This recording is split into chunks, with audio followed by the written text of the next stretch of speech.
السلام علیکم. وعلیکم السلام. جی پوچھئے. السلام علیکم مفتی صاحب. جی وعلیکم السلام. لائبہ سمیہ فاروق بتائیے.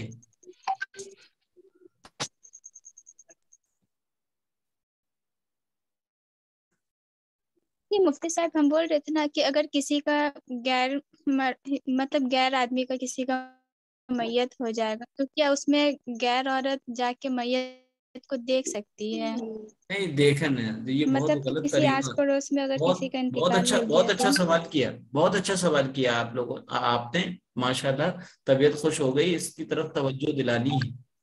دیکھیے اگر کسی اجنبی کا انتقال ہو جائے یا رشتہ داروں میں غیر محرم کا انتقال ہو جائے تو ایسی صورت میں میت کے اہل خانہ کو تسلی دینے کے لیے اس وقت یا تدفین کے بعد جایا جائے، لیکن بلا وجہ میت کے چہرے کو دیکھنے کے جو ایک رسم چل پڑی ہے یہ نہ کی جائے.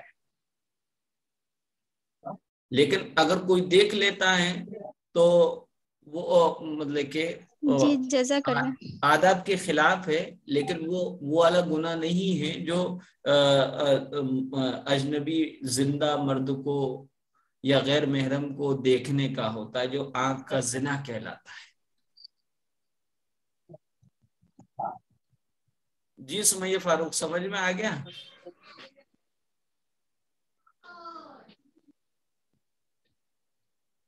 جی کچھ اور پوچھیں. جی آواز نہیں آ رہی ہے. اچھا اب آپ مسئلہ سمجھ نہیں پائی، میں دوبارہ کہوں کیا؟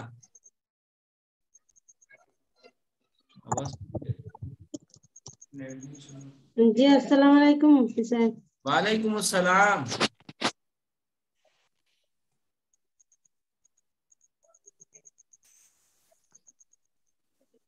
السلام علیکم. جی وعلیکم السلام، کہیے.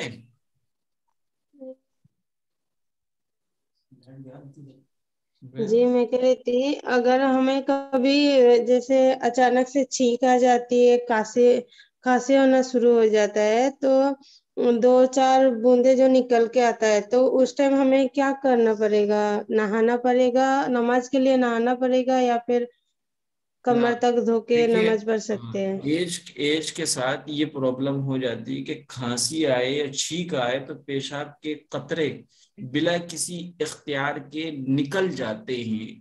تو ایسی صورت میں ہمیں شلوار میں اگر لگ گئے ہیں تو شلوار کو چینج کر لیں اور آب دست لے لیں، یعنی پانی سے وہ دھو لیں اتنی جگہ کو.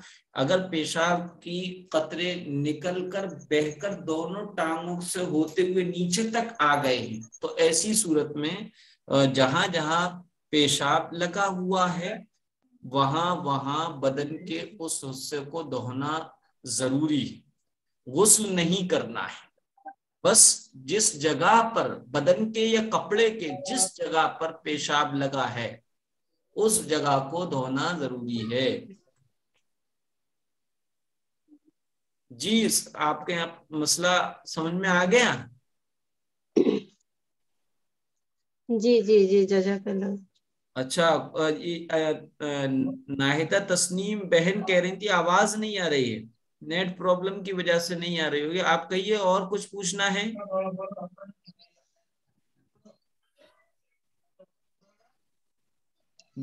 ناہدہ مفتی صاحب جیسے ہم بہن. اچھا صوفیہ صدیقی جی بولیں. مفتی صاحب نماز پڑھتے ہیں تو چادر کے اندر سے اللہ اکبر کرتے ہیں تو سینے پہ ہاتھ بھی چادر کے اندر ہی باندھنے ہیں؟